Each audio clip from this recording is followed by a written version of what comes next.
Hello students, so this lecture is about no load test and blocked rotor test. तो अभी तक आपको इतना तो पता चल गया होगा कि induction motor is quite similar to transformer. ठीक है, जैसे ट्रांसफार्मर में इंडक्शन होती है उसी कंसेप्ट पे इंडक्शन मोटर भी आपका ऑपरेट कर रहा है. तो अब इसमें भी टेस्ट्स होते हैं. जैसे ट्रांसफार्मर में हम ओपन सर्किट में शॉर्ट सर्किट टेस्ट करते हैं, तो इंडक्शन मोटर में सिमिलर टेस्ट होते हैं no load and blocked rotor test. तो सबसे पहले हम देखते हैं नो लोड टेस्ट. ठीक है, तो it is similar to open circuit test on a transformer. जैसे ट्रांसफार्मर में ओपन सर्किट टेस्ट होता है उसके ये सिमिलर है. अब इससे हमें क्या पता चलता है? ठीक है, तो अगर आपको याद हो ट्रांसफार्मर का, तो ट्रांसफार्मर का हमने इक्विवेलेंट डायग्राम जो हम बनाते हैं वो कुछ इस तरह का बनता है. एक उसका रेजिस्टेंस होता है और एक इंडक्टिव कंपोनेंट होता है. ठीक है, और इधर आपका सेकेंडरी साइड का बनता है. और हमने फेज़र डायग्राम भी देखा तो उसमें भी दोनों का एक जैसा ही बनता है. यहाँ पे वोल्टेज होता है और करंट्स होता है. एक मैग्नेटाइजिंग करंट होता है और एक आपका कोर लॉस कंपोनेंट होता है, और जो दोनों का रिजल्टेंट होता है वो नेट करंट होता है ये नो लोड में. ठीक है, तो इसी का को हम सर्किट से भी रिप्रेजेंट कर सकते हैं कि सपोज़ यहाँ पे हमने वोल्टेज वी दी. अब जो करंट है नेट करंट आई नॉट है. ठीक है, ये वाला करंट ये किन कंपोनेंट से मिलके बना है? आई नॉट, मैग्नेटाइजिंग कंपोनेंट और कोर लॉस कंपोनेंट. तो इसको सर्किट में रिप्रेजेंट करने के लिए हम ये शंट ब्रांच बनाई है एक पैरेलल में. मतलब आई नॉट दो भागों में डिवाइड हो रहा है. यहाँ से जो आई नॉट आया, यहाँ पे इस वाले पैरामीटर को हम कोर लॉस से रिप्रेजेंट करते हैं. ठीक है, और ये जो है ये इंडक्टर वाला ये मैग्नेटाइजिंग कंपोनेंट है. तो सेम इसी को ही हमने इस तरह से सर्किट फॉर्म में हम ड्रॉ कर देते हैं. ठीक है, जैसे फेज़र में नेट करंट आई नॉट है और उसके दो कंपोनेंट्स हैं आई नॉट और आई एम. सर्किट में भी उसको हम इसी तरह से बना देते हैं. नेट करंट आई नॉट है और दो कंपोनेंट्स है. एक जो रजिस्टर में जा रहा है ये वाला, ये कोर लॉस कंपोनेंट है, एंड ये मैग्नेटाइजिंग कंपोनेंट. तो ट्रांसफार्मर में भी आपका ऐसा ही होता था. अब यहाँ पे हम इंडक्शन मोटर में ओपन सर्किट टेस्ट मतलब नो लोड टेस्ट कर रहे हैं. ठीक है, अब नो लोड टेस्ट का मतलब है कि हमने कोई भी लोड अटैच नहीं किया. तो अब आप सोचिए कि एक मोटर है, तो मोटर में हमने कोई भी अभी लोड मैकेनिकल लोड अटैच नहीं किया है. ठीक है, तो जब हमने रोटर में कोई भी अभी मैकेनिकली लोड अटैच नहीं किया, मतलब मोटर आपकी खाली घूम रही है. ओके, तो जब मोटर आपकी बिल्कुल घूम रही है विदाउट एनी लोड, ठीक है, कोई आपने वहाँ पे मैकेनिकल लोड नहीं डाला है, तो उस वक्त मोटर जो है वो काफ़ी फास्ट घूमेगी. ठीक है, और उसकी speed nearly equal to synchronous speed होगी. ठीक है, इतना आप समझ गए हैं कि अब जैसे जैसे लोड पड़ता है तो वैसे स्पीड थोड़ी ड्रॉप करती है. ओके, बट नो लोड पे उसकी speed nearly equal to synchronous speed होगी. और उस टाइम जो स्लिप है, स्लिप होता है आपका N S minus N R upon N S. तो एन ये N R is very near to N S. तो स्लिप की वैल्यू बहुत आपकी उस वक्त कम है. सो नो लोड कंडीशन में जो हमारा रोटर है, रोटर करंट्स बहुत कम होते हैं उस टाइम. ठीक है, तो हम उसको नियरली ओपन सर्किट ही कंसीडर कर लेते हैं. ओके, तो जैसे ट्रांसफार्मर में हम ओपन सर्किट टेस्ट करते हैं, वैसे ही no load test nearly open circuit test के बराबर होता है, क्योंकि नो लोड कंडीशन में जो करंट है रोटर का वो बहुत कम है, तो उसको हम ओपन ही मान लेते हैं. ठीक है, तो हम सिर्फ एक साइड के पैरामीटर से इसमें स्टडी करेंगे. ओके, जैसा हमने ट्रांसफार्मर में ओपन सर्किट टेस्ट में हम दूसरी साइड को ओपन मान लेते हैं, सिर्फ नो लोड करंट फ्लो करता है, बस इसका भी वही बनेगा, सिर्फ नो लोड करंट फ्लो करेगा. तो आप इसका इक्विवेलेंट डायग्राम भी कुछ ऐसा ही बनेगा. ठीक है, तो इसको आप बना सकते हैं इक्विवेलेंट डायग्राम. यहाँ से आप सप्लाई देंगे, ये R1 हो जाएगा, ये X1 मतलब ये स्टेटर की रेजिस्टेंस है वाइंडिंग की, स्टेटर की इम्पीडेंस, और यहाँ पे ये जो रेजिस्टिव है ये कोर लॉस कंपोनेंट हो जाएगा, ये मैग्नेटाइजिंग कंपोनेंट हो जाएगा, और इस साइड हम ओपन बना देंगे। ओके, और ये अब इससे हमें, इस टेस्ट से हमें क्या क्या पता चलेगा वो हम देखते हैं। पर इसको बनाने के बाद हम पहले सर्किट डायग्राम बनाएंगे। ठीक है, आप ये पॉइंट्स नोट कर लेना, पॉज करके वीडियो, फिर सर्किट डायग्राम बना लेना। और ये आपका इक्विवेलेंट डायग्राम था। तो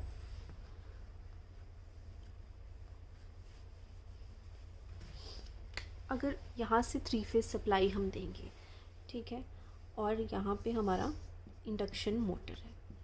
ओके, तो 3 फेज सप्लाई हमने इंडक्शन मोटर को देनी है, बट बीच में हमें एक वोल्ट मीटर लगाना पड़ेगा 2 फेजेस के बीच में, जो वोल्टेज मेजर करेगा।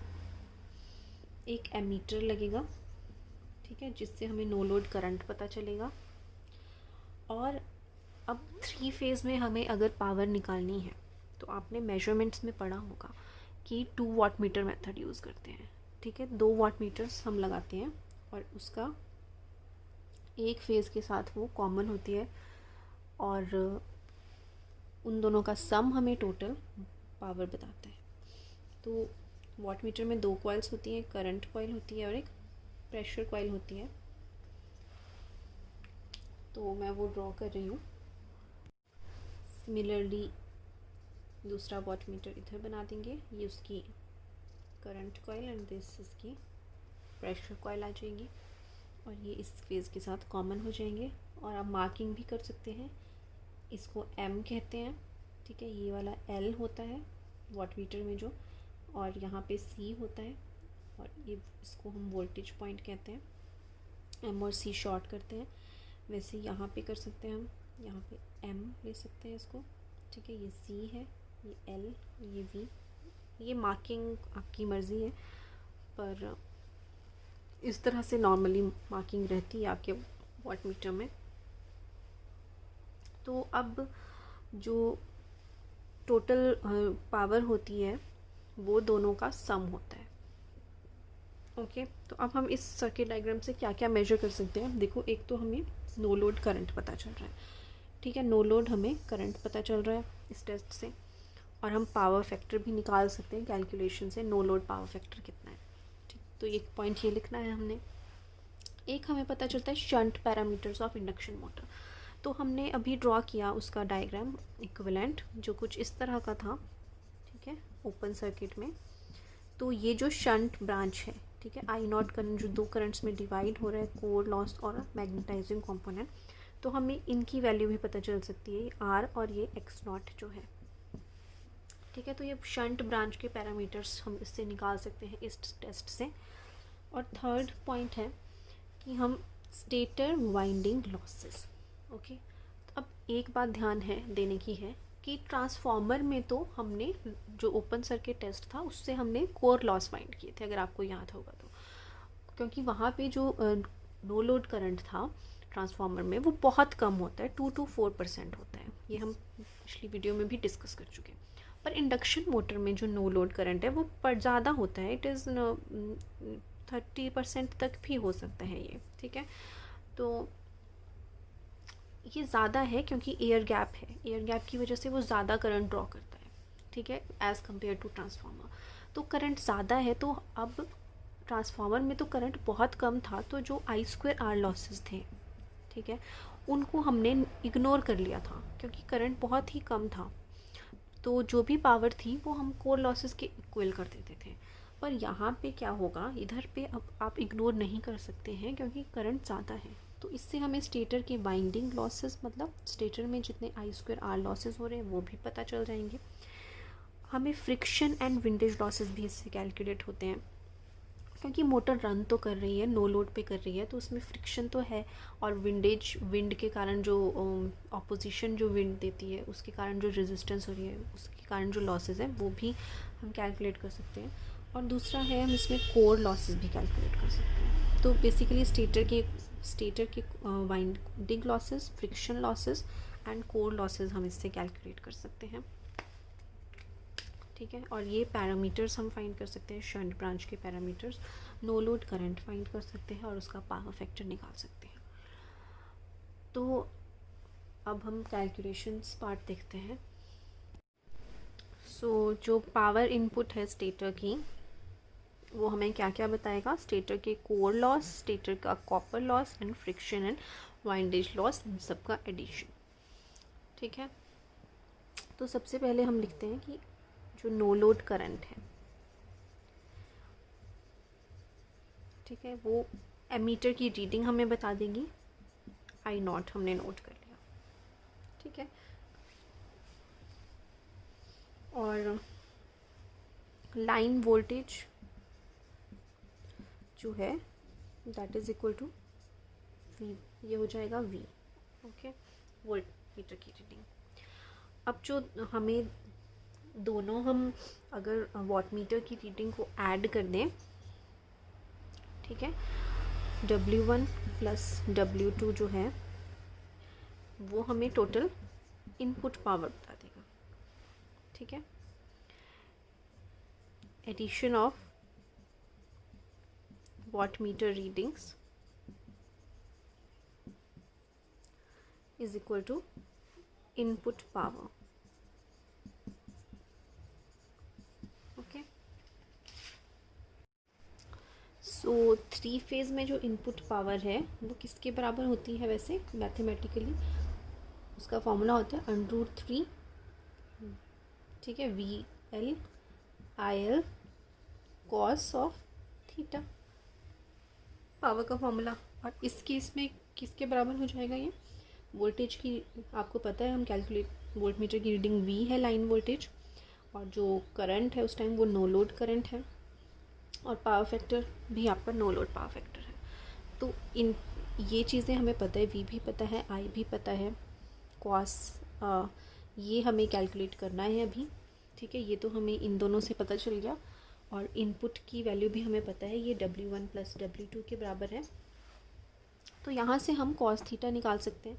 तो कॉस थीटा आ जाएगा आपका cos theta not PI divided by √3 VI not. तो यहाँ से हमें ये no load power factor calculate हो गया। ओके। हाँ, अब हमें पता है इक्विवेलेंट सर्किट डायग्राम इस तरह से बनता है। आई नॉट के 2 कंपोनेंट्स हैं, कोर लॉस और मैग्नेटाइजिंग, ये X है और ये R है। अब हमें ये कंपोनेंट्स फाइंड करने हैं, इसके शंट कंपोनेंट्स और ये करंट्स।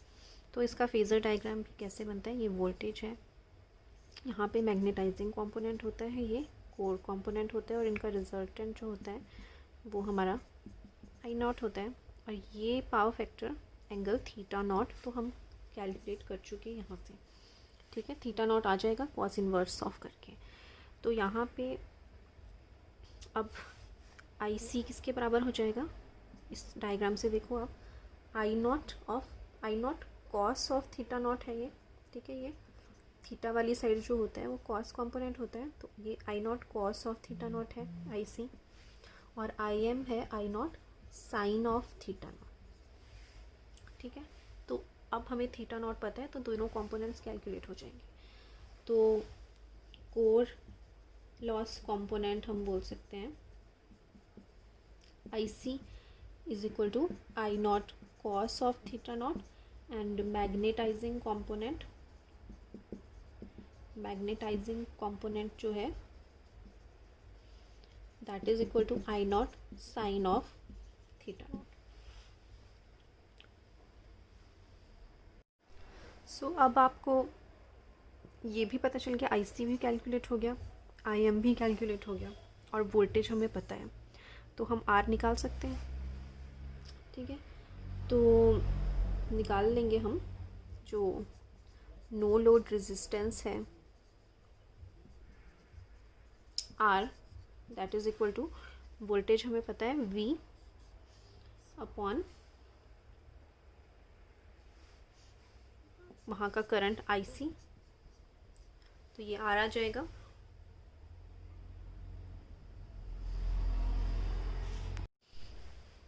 एक चीज़ आप यहाँ पे करेक्शन कर लेना कि हम यहाँ पे मान के चल रहे हैं कि जो इंडक्शन मोटर है वो स्टार कनेक्टेड है। ठीक है, तो जो ये वोल्टेज है ये 2 फेजेस की वोल्टेज है, मतलब लाइन वोल्टेज है। तो जो ये डायग्राम है ये तो पर फेज़ इक्विवेलेंट डायग्राम है आपका, ठीक है। तो पर फेज़ वोल्टेज कितनी हो जाएगी इसकी, जो वोल्ट मीटर की रीडिंग है डिवाइडेड बाय √3। तो फिर यहाँ पे जो रेजिस्टेंस है उसकी value V/√3 divided by IC हो जाएगी, ठीक है। सिमिलरली नो लोड रिएक्टेंस की बात करें, X0 ये होगा आपका V डिवाइडेड बाय √3 और यहाँ पे IM कंपोनेंट, ठीक है। तो हमने शंट कंपोनेंट्स कैलकुलेट कर लिए, पावर फैक्टर कैलकुलेट कर लिया, लोड आपका नो लोड करंट हमें पता है। तो अब क्या बचा हमें, एक तो फ्रिक्शन एंड विंडेज लॉसेस देखने हैं कैसे फाइंड करने हैं, और स्टेटर के कॉपर लॉसेस। एक बात और आप यहाँ पे नोट करना कि हमें यहाँ पे हमने देखा कि IC I0 cos θ0 है और IM I0 sin θ0 है। तो हम cos ऑफ θ0 हमने निकाल लिया और I0 भी निकाल लिया, तो वहाँ से IC निकल जाएगा, ठीक है। तो IM निकालने के लिए आपको θ0 पहले अलग से निकालना पड़ेगा cos इन्वर्स करके, फिर आप साइन ऑफ θ0 निकालोगे, तो उससे प्रोसेस थोड़ा लंबा हो सकता है। तो अगर कैलकुलेशन के पर्पज़ से हम इसको शॉर्ट भी कर सकते हैं, कैसे करेंगे कि cos θ0 तो हमने वहाँ से निकाल दिया पावर वाले फॉर्मूले से, कि हमें पता है जो P इनपुट है that is equal to √3 V cos θ। तो यहाँ से cos θ तो हमारा निकल गया P in upon divided by √3 VI। तो उसी चीज़ को हम I0 से मल्टीप्लाई कर देंगे। I0 तो आपको मीटर की रीडिंग है और क्वेश्चन अगर आएगा तो वहाँ पे भी गिवन होगा, तो IC निकल जाएगा। फिर आप यहाँ से देख सकते हैं इस डायग्राम से कि जो I0 है वो किसके बराबर है, वैसे एक राइट एंगल ट्रायंगल भी बन रहा है, तो ये IM² प्लस IC² का अंडर द रूट है, ठीक है। तो हमें यहाँ से आपने IC निकाल दिया इस फॉर्मूले से, तो आप यहाँ से अब IM निकाल सकते हो, ठीक है। कैसे निकाल सकते हैं, इसको अगर हम खोल लेंगे तो क्या बचेगा, I0² is equal to IM² plus IC²। तो IM कितना होगा, IM² होगा I0² माइनस IC²। तो IM under the root of I0² minus IC² होगा। तो इससे निकालना कैलकुलेशन में आपको इजी हो जाएगा। So now to determine friction and windage losses, तो इसके लिए क्या किया जाता है, एक ग्राफ प्लॉट करते हैं हम, ठीक है। जो हमने रीडिंग्स नोट की हैं, यहाँ से इनपुट पावर की जो रीडिंग आएगी, इनपुट पावर मतलब W1 plus W2, with respect to हम ग्राफ प्लॉट करेंगे वोल्टेज के, ठीक है। तो हम मतलब वोल्टेज को हम धीरे धीरे वेरी करेंगे और किसी पर्टिकुलर वोल्टेज पे हम पावर की वैल्यू नोट करेंगे। वैसे ही थोड़ा सा हम वोल्टेज दोबारा से इंक्रीज़ करेंगे, दोबारा से पावर की वैल्यू नोट करेंगे, और इस तरह से हम कर्व प्लॉट करेंगे। तो कर्व कुछ इस तरह का मिलेगा हमें, ठीक है। अब जो ये पावर वर्सेस वोल्टेज का ग्राफ आया है, इसको हम इस तरफ को इतना ड्रॉ करके अपने आप ही एक्सटेंड कर लेंगे। फॉर एग्जांपल इतनी रीडिंग्स लेके हमने इतना ग्राफ ड्रॉ कर लिया, अब इसको हम इस तरफ को एक्स्ट्रापोलेट करके मतलब इस तरह से बनाएंगे, जिस पॉइंट पे वो 0 वोल्टेज को इंटरसेक्ट करेगा उस टाइम पे जितनी पावर इनपुट आएगी वो हमें फ्रिक्शन और विंडेज लॉसेस बताएगी, ठीक है। फ्रिक्शन एंड विंडेज लॉस जो इतना बचा, तो curve is drawn between input power and voltage, curve is extended to intersect the vertical axis. इसको एक्सटेंड किया जाता है जहाँ पे वो वर्टिकल एक्सिस को इंटरसेक्ट करती है। The power input at 0 voltage represents friction and windage losses. Next is stator के कॉपर लॉस, ठीक है। तो हमने जो इक्विवेलेंट डायग्राम है वो आपको याद होगा, कुछ इस तरह का होता है, ठीक है। ये कोर लॉस कंपोनेंट होता है, ये मैग्नेटाइजिंग होता है, ये वाइंडिंग की रेजिस्टेंस होती है, रिएक्टेंस होती है, और ये आपका करंट है, ठीक है। ये पर फेज़ डायग्राम है, तो वोल्टेज अगर स्टार कनेक्टेड है तो पर फेज़ वोल्टेज V/3 हो जाएगी, लाइन वोल्टेज अगर V है तो इसके अकॉर्डिंग ये आपका फेज़ करंट है। तो हर एक फेज़ में कितने लॉस होंगे, I²R, ठीक है, कॉपर लॉस, ये है वाइंडिंग की रेजिस्टेंस, तो I²R1 होगी। तो तीनों फेजेस में कितनी हो जाएगी, 3 टाइम्स ऑफ I02R1। तो so next we have blocked rotor test. तो ब्लॉक्ड रोटर टेस्ट क्या किया जाता है, नाम से ही पता चल रहा है, रोटर को ब्लॉक कर दिया जाता है, ठीक है। तो it is perform by locking the rotor, by holding और blocking the rotor so that it does not rotate. उसको या तो हाथ से पकड़ लिया जाता है या किसी चीज़ से उसको ऐसे टाई कर दिया जाता है कि वो रोटेट ना कर पाए, ठीक है। तो ये एक तरह से शॉर्ट सर्किट टेस्ट की तरह होता है, जैसा ट्रांसफार्मर में हम शॉर्ट सर्किट टेस्ट करते हैं, उसके इक्विवेलेंट होता है ये। अब ये किस लिए यूज़ होता है, तो एक तो है टोटल रेजिस्टेंस फाइंड करने के लिए R1 और टोटल रिएक्टेंस फाइंड करने के लिए, ठीक है। दो इक्विवेलेंट सर्किट की दोनों प्राइमरी और सेकेंडरी साइड के जो इक्विवेलेंट होगा वो टोटल रेजिस्टेंस और टोटल रिएक्टेंस फाइंड की जाती है। Second, short circuit power factor find किया जाता है, ठीक है। तो अब आपको याद हो तो जैसा हम इक्विवेलेंट सर्किट डायग्राम बना रहे हैं वो कुछ इस तरह का है, ठीक है। ये वाइंडिंग की रेजिस्टेंस, रिएक्टेंस है, ये उसकी कोर लॉस और मैग्नेटाइजिंग कंपोनेंट है स्टेटर का। सिमिलरली इस तरह से ही आपका रोटर का भी होता है, ठीक है। तो अब यहाँ पे क्या किया जाता है, इसको होल्ड किया जाता है और बेसिकली इसको एक तरह से शॉर्ट की तरह ये एक्ट करता है, ठीक है। और यहाँ से हम वोल्टेज अप्लाई करेंगे।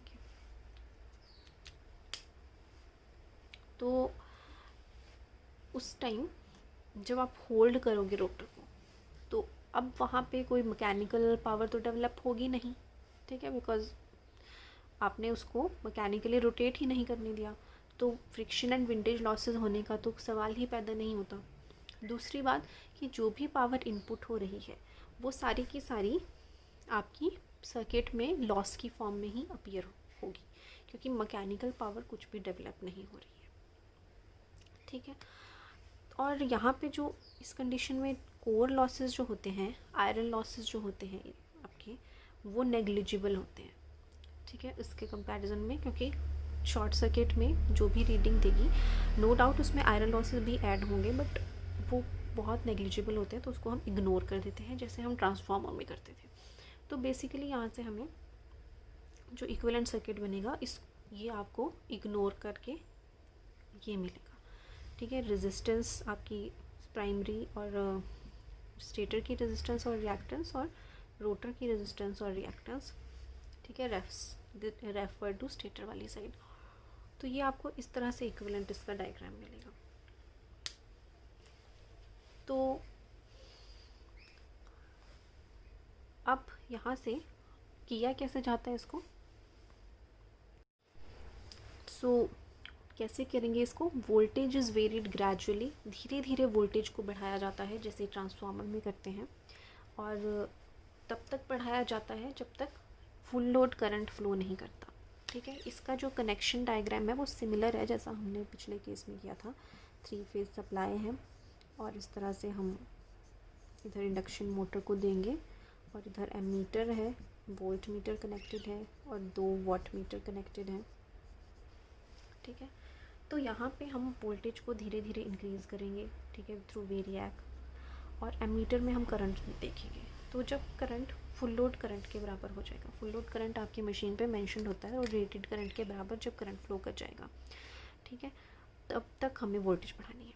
तो क्योंकि यहाँ पे तो शॉर्ट कर रखा है, कोई आप मैकेनिकली लोडिंग नहीं है, तो बहुत कम वोल्टेज पे ही फुल लोड करंट फ्लो करेगा, ठीक है। शॉर्ट सर्किट करंट है ना ये, तो कम वोल्टेज पे ही आ जाएगा, क्योंकि अब उस टाइम वो वाइंडिंग सभी शॉर्टेड है, कोई मैकेनिकल लोडिंग नहीं।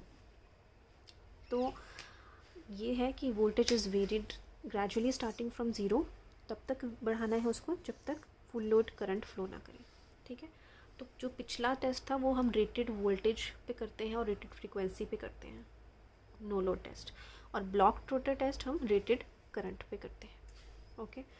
और the readings of watt meter, volt meter, ammeter, इन तीनों की रीडिंग्स को हम नोट कर लेंगे, और इन रीडिंग्स को बहुत हमें फास्ट लेना है, क्विकली लेना है, क्योंकि ओवर हीटिंग हो सकती है, ओके, बिकॉज यहाँ पे हम शॉर्ट हैवी करंट फ्लो कर रहा है तो जल्दी से रीडिंग लेनी है।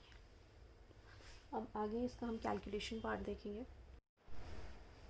तो अब क्योंकि रोटर ब्लॉक किया है तो फ्रिक्शन और विंडेज लॉसेस ज़ीरो है, ठीक है। तो total power meets the total copper losses and iron loss. अब जितनी भी पावर है ना आप मैकेनिकली रोटेट करवा रहे हैं उसको, तो वो सारी की सारी लॉस में कंज्यूम होगी। कौन से losses? Copper losses and iron losses. Iron losses जो है वो बहुत नेग्लिजिबल होते हैं। क्यों होते हैं? बिकॉज, ठीक है, जो शॉर्ट सर्किट करंट है वो बहुत कम वोल्टेज पे आ जाता है। It flows at only 10 to 15% of rated voltage, ठीक है।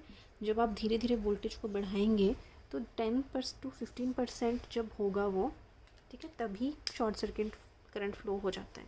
तो इतनी कम वोल्टेज पे आयरन लॉस बहुत कम होती है, क्योंकि आयरन लॉस वोल्टेज पे डिपेंड करते हैं।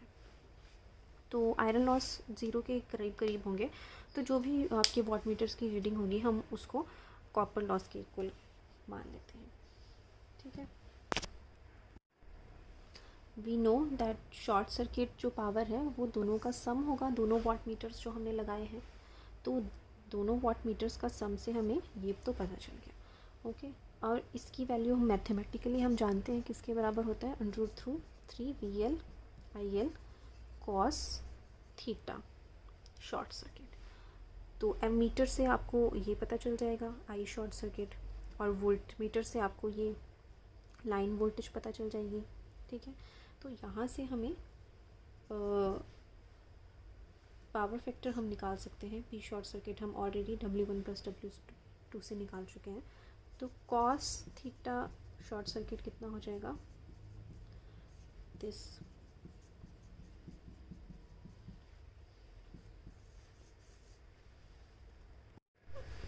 ऑल्सो जो आपकी अब शॉर्ट सर्किट पावर आएगी जब दोनों का सम वॉट मीटर्स का, वो हमने बताया कॉपर लॉसेस के इक्वल होगा। तो कॉपर लॉसेस कितने होंगे तीनों फेजेस में, 3 times of I short circuit का स्क्वायर इंटू R डैश, ठीक है। तो ये आपका यहाँ से हमें आई शॉर्ट सर्किट पता है, ये भी पता है, तो हमें टोटल इक्विवेलेंट रेजिस्टेंस पता चल जाएगी। तो इक्विवेलेंट रेजिस्टेंस आ जाएगी P short circuit upon 3 times of I short circuit का होल स्क्वायर, ठीक है। अब हमें रेजिस्टेंस पता चल गई। अब हम इम्पीडेंस निकालते हैं। इम्पीडेंस कैसे पता चलेगी? तो हमें पता है अगर जो नेट अब इक्विवेलेंट डायग्राम बचेगा मोटर और का, वो इस तरह से बचेगा। ये इक्विवेलेंट रेजिस्टेंस है, इक्विवेलेंट रिएक्टेंस है, और मैग्नेटाइजिंग वाले जो कंपोनेंट्स हैं उसको हम इग्नोर कर चुके हैं। तो ये दोनों की हमने इक्विवेलेंट है मिला के रोटर और स्टेटर की। तो अब यहाँ पे हमें Z निकालना है, ठीक है। तो अब ये वोल्टेज हमें पता है और करंट भी हमें पता है, तो Z कैसे निकल जाएगा। और ये जो वोल्टेज है ये आपकी लाइन वोल्टेज थी, तो फेज़ वोल्टेज V/√3 होगी। तो जो Z होगा वो आपको पता है वोल्टेज अपॉन करंट होता है। तो वोल्टेज ये है V/√3 और करंट आई शॉर्ट सर्किट है, तो ये आपका Z निकल जाएगा, ठीक है। अब हमें X निकालना है। तो X क्या निकलेगा? अब आपको पता है कि वो हमें पता है Z जो होता है that is equal to √R² + X² होता है। तो हमें R पता चल गया, Z पता चल गया, X निकालना है। तो X कैसे निकलेगा, ठीक है। इसको आप अगर होल स्क्वायर हम खोल दें तो Z² होगा यहाँ पे, और ये रिमूव हो जाएगा, इतना बचेगा ये। तो अब अगर हमें X निकालना है तो Z² - R² का √√ हो जाएगा। तो वैसे ही यहाँ पे X हो जाएगा Z² - R का होल स्क्वायर √√ तो यहाँ से हमारा X निकल जाएगा।